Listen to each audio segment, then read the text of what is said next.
발락이 발람에게 노하여 손뼉을 치며 말하되 내가 그대를 부른 것은 내 원수를 저주하라는 것이오늘 그대가 이같이 3번 그들을 축복하였도다. 그러므로 그대는 이제 그대의 곳으로 달아나라. 내가 그대를 높여 심히 존귀하게 하기로 뜻하였더니 여호와께서 그대를 막아 존귀하지 못하게 하셨도다. 발람이 발락에게 이르되 당신이 내게 보낸 사신들에게 내가 말하여 이르지 아니하였나이까? 가령 발락이 그 집에 가득한 은금을 내게 줄지라도 나는 여호와의 말씀을 어기고 선악간에 내 마음대로 행하지 못하고 여호와께서 말씀하신 대로 말하리라 하지 아니하였나이까? 이제 나는 내 백성에게로 돌아가거니와 들으소서. 내가 이 백성이 후일에 당신의 백성에게 어떻게 할지를 당신에게 말하리이다. 하고 예언하여 이르기를 부올의 아들 발람이 말하며 눈을 감았던 자가 말하며 하나님의 말씀을 듣는 자가 말하며 지극히 높으신 자의 지식을 아는 자 전능자의 환상을 보는 자 엎드려서 눈을 뜬 자가 말하기를 내가 그를 보아도 이때의 일이 아니며 내가 그를 바라보아도 가까운 일이 아니로다. 한 별이 야곱에게서 나오며 한 규가 이스라엘에게서 일어나서 모압을 이쪽에서 저쪽까지 쳐서 무찌르고 또 셋의 자식들을 다 멸하리로다. 그의 원수 에돔은 그들의 유산이 되며 그의 원수 세일도 그들의 유산이 되고 그와 동시에 이스라엘은 용감히 행동하리로다. 주권자가 야곱에게서 나서 남은 자들을 그 성읍에서 멸절하리로다. 또 아말렉을 바라보며 예언하여 이르기를 아말렉은 민족들의 으뜸이다. 그의 종말은 멸망에 이르리로다. 또 겐 족속을 바라보며 예언하여 이르기를 내 거처가 견고하고 내 보금자리는 바위에 있도다.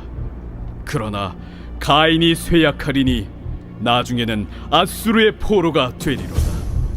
또 예언하여 이르기를 슬프다. 하나님이 이 일을 행하시리니 그때의 살자가 누구이랴?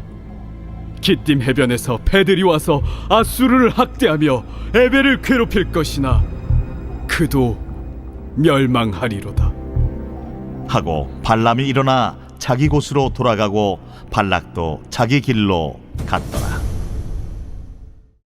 오늘 이 본문의 말씀은 이제 발람에게 3번에 걸쳐서 이스라엘을 저주하라고 사주했던 이 모압 왕 발락이 계속해서 축복하는 것을 보고 이제 분노하며 이제 계약을 파기합니다.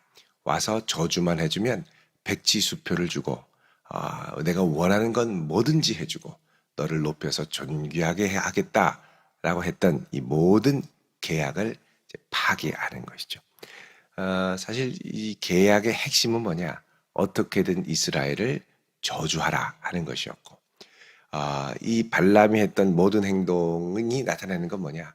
아무리 노력을 하고 하려고 해도 내가 하나님의 백성은 절대 저주할 수 없다라는 것이었습니다. 여러분, 하나님께서 이런 마음으로 우리를 눈동자와 같이 지키고 보호하시고 인도해 주심을 확신하며 이 한날을 살아갈 수 있기를 바랍니다. 아무리 저주하려고 해도 저주할 수 없는 하나님의 백성, 또 하나님이 앞서 행하시고 하나님이 앞서 막으시고 하나님이 앞서서 인도해 주시는 손길이 있죠. 이런 손길이 있기 때문에 우리가 우리 하나님을 신뢰하며 나아갈 수 있는 것입니다. 자, 발락이 발람에게 손뼉을 치며 말한다. 이 손뼉을 친다라는 건 더 이상의 행동을 저지하고 또 분노를 쏟아내고 또 무시하고 조롱하는 태도입니다. 그러면서 10절에 얘기하죠. 내가 그대를 부른 것은 내 원수를 저주하라 하는 것이거늘 그대가 이같이 3번이나 축복하였도다 그럽니다. 저주를 바꾸어 축복으로 말하면 좋은 일이지만 망하기를 방하라는 사람들의 앞에를 향해서 그렇게 하는 것은 분노를 살 일이죠. 자, 그래서 어떻게 하냐? 그러므로 11절에 그대는 이제 그대의 곳으로 달아나라 그러죠. 도망가라는 겁니다. 도망가라. 안 그러면 내가 가만히 있지 않겠다는 거죠. 달아나라는 건 도망가라는 건데, 달아나라는 건 그만큼 내 분노가 극에 달했다. 한 번만 더 하면 순식간에 달려가서 당신을 지도새도 모르게 없애버리겠다. 이런 위협이죠. 내가 그대를 높여 심히 존귀하게 하기로 뜻하였더니 여호와께서 그대를 막아 존귀하지 못하게 하셨도다. 자, 이 발락 왕은 이렇게 되지 못한 것은 단순히 이 발람의 탄맛은 아니라는 것을 알고 있었습니다. 그래서 누가 막았느냐? 여호와께서 막아서 존귀하지 못하게 하셨다라는 겁니다. 그래서 하나님도 원망하고 또 발람도 원망하고, 사람이 원망스러우면요, 다 원망스럽습니다. 발람도 원망스럽고 하나님도 원망스럽고. 자, 12절에 얘기합니다. 발람이 발락에게 말하기를 당신이 내게 보낸 사신들에게 내가 말하여 이르지 아니하였나이까? 가령 발락이 그 집에 가득한 은금을 내게 줄지라도 나는 여호와의 말씀을 어기고 선악간에 내 마음대로 행하지 못하고 여호와께서 말씀하신 대로 말하리라 하지 아니하였나이까? 이렇게 얘기를 합니다.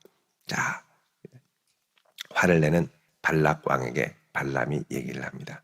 아니, 내가 그래서 진작에 말하지 않았습니까? 아무리 저주를 하라고 해도 하나님이 내 입에 준 말씀 외에는 아무것도 말할 수 없습니다. 진작에 말했잖아요. 이렇게 얘기했습니다. 분명히 말했습니다, 사실은. 근데 발락 왕은 안 들렸죠, 귀에. 말해도 안 들리는, 들어도 듣지 못하는. 왜 듣지 못하냐? 마음이 완악하고 욕심으로 가득했기 때문에. 그 가득한 욕심으로 아무리 얘기를 해도 안 들리는 겁니다. 하나님의 뜻을 명확히 얘기를 해줘도 사람이 사실 욕심 때문에 하나님 말씀을 잘 듣고 따라가지 못할 때가 많이 있죠. 여러분, 성경에 명확하게 명시된 하나님의 뜻들이 좀 있습니다. 이것은 그리스도 예수 안에서 너희를 향한 하나님의 뜻이니라. 대표적으로 항상 기뻐하라, 쉬지 말고 기도하라, 범사에 감사하라. 아주 기본적인 우리를 향한 하나님의 뜻이죠. 근데 기본적인 뜻도 잘 안 됩니다. 이 마음의 사람이 욕심이 꽉 차면 이게 이제 잘 안 들려요.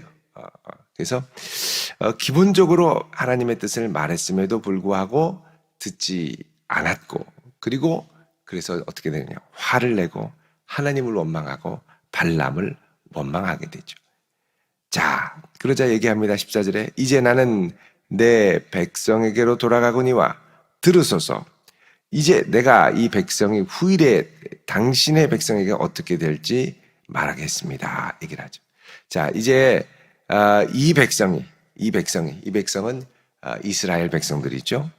저주하기를 원했던 이스라엘 백성이 당신의 백성, 모압 백성에게 어떻게 할지를 말하겠습니다.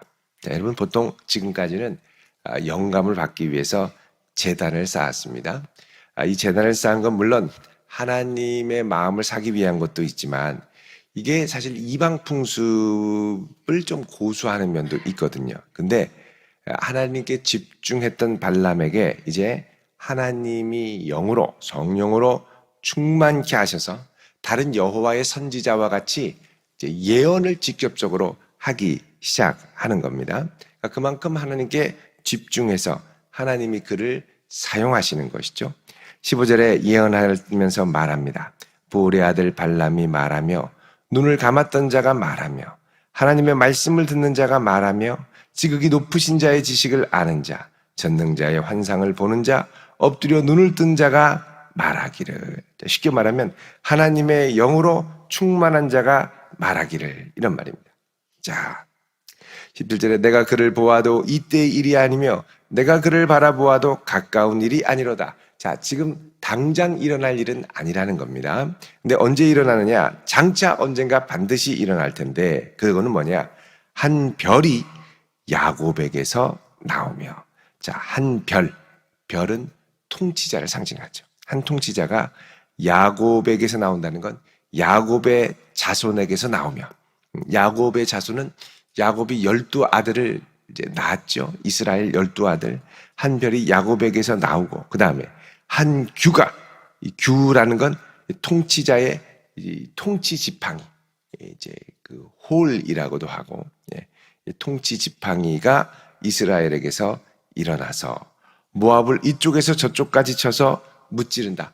이렇게 저주하기를 간절히 바랬던 모압이 무너지고 망할 날이 올 것이라는 겁니다. 또 셋의 자식들을 다 멸하리로다 그럽니다.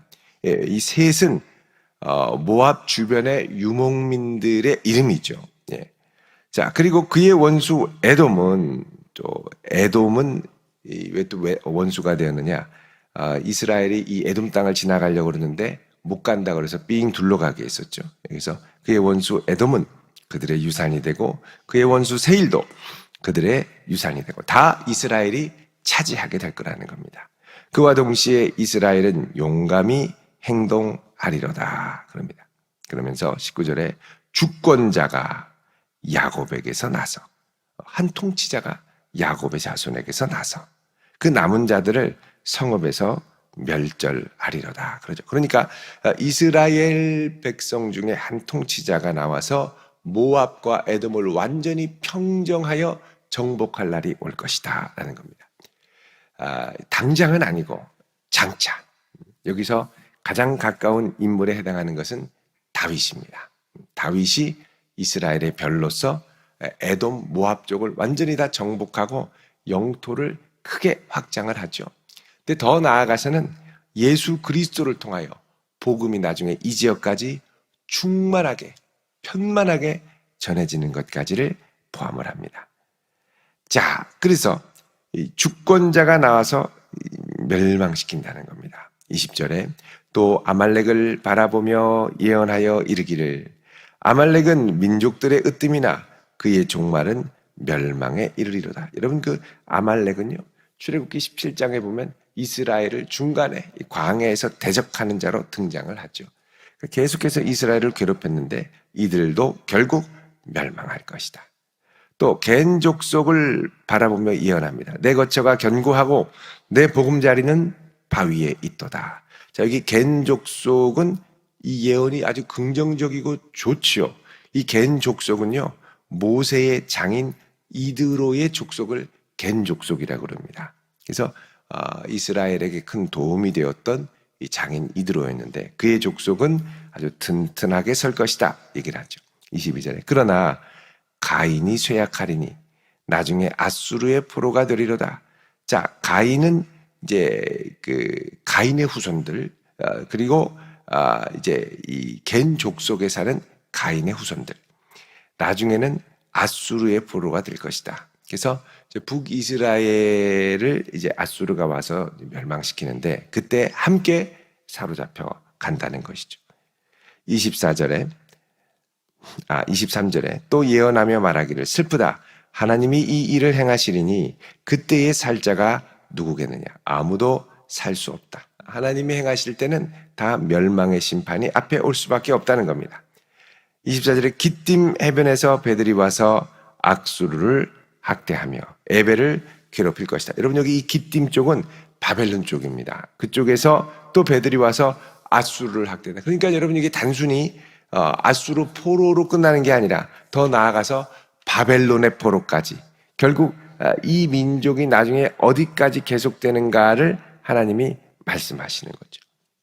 그래서 이 기띔 해변까지 와가지고서는 이 아수르를 또 공격할 것이다.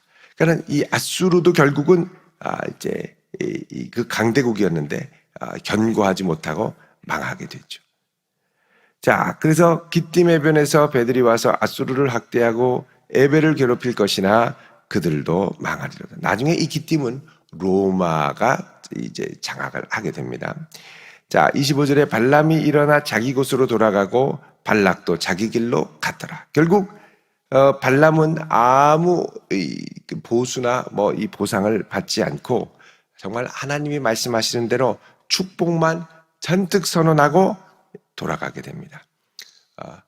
어떻게 보면은 이 발락은 자기의 뜻을 이루지 못했고 발람은 하나님이 말씀하시는 것만 말하고 발락과 아주 원수처럼 이 관계가 소원해져서 척이 져가지고 헤어지긴 했습니다만, 그럼 이 모든 것을 통해서 결국 무엇만이 이루어지느냐? 하나님의 뜻만이 이루어지게 되죠. 하나님의 뜻이 무엇입니까? 이스라엘을 축복하는 겁니다. 그러니까는 이게 합력하여 발락도 그렇고 발람도 그렇고 별로 그런 마음이 없어도 합력하여 선을 이루는데 그건 뭐냐? 이스라엘은 복받아야 될 족속이라는 거죠. 이 모든 걸 통해 결국은 이스라엘에게 3번이나 복을 주고 또 마지막 헤어질 때도 복을 선언하고, 그러니까 하나님의 뜻을 벗어나서 뭘 하려고 했던 모든 시도가 허사로 돌아가는 것을 알 수가 있습니다. 여러분, 우리 하나님이 우리 인생 가운데 행하시는 일들이 이렇게 우리의 계산을 뛰어넘어 놀라운 뭐라 그럴까요? 섭리 가운데 이루어질 때가 많이 있죠. 그래서 여러분, 우리가 작은 일에 결코 일희일비할 것이 아니라 나를 사랑하시고 붙드시는 하나님이 반드시 그분의 뜻을 이루어 가실 것이다. 여러분, 내 힘과 능력 또 내 환경보다는 이 모든 걸 통하여 선을 이루어 가실 하나님의 능력에 집중하는 성도 될 수 있기를 바랍니다. 하나님이 행하십니다. 그리고 하나님이 선을 이루어 가십니다. 그래서 내가 좀 잘 이해가 안 가고 또 내가 생각할 때는 참 어려운 환경이라 하더라도 그 가운데 여전히 역사하시고 나를 붙드시고 기도하게 하시는 분이 하나님이시라면 이 모든 걸 통해 하나님의 뜻을 반드시 이루어 가시리라. 이런 확신과 소망 가운데 흔들리지 않는 마음으로 주를 향해 그의 나라와 의를 구하며 계속해서 믿음으로 끝까지 기도하며 나아갈 수 있는 그런 복된 성도 되시기를 주의 이름으로 축원드립니다. 기도하겠습니다. 거룩하신 아버지 하나님, 오늘 이 한날도 하나님의 능력의 손에 맡깁니다. 주께서 우리의 걸음을 인도하사 복 주시기 원하시는 하나님의 백성들의 걸음을 붙들어 주시고 복된 걸음 되도록 은혜를 더하여 주옵소서. 오늘 이 아침 주님 앞에 감사 예물 드리오니 이 예물 담겨있는 간절한 기도의 제목을 들으사 더 풍성한 은혜와 능력으로 붙들어 주옵소서. 오늘 이 한날도 주의 능력의 손에 맡기오며 예수 그리스도의 이름으로 기도드립니다. 아멘.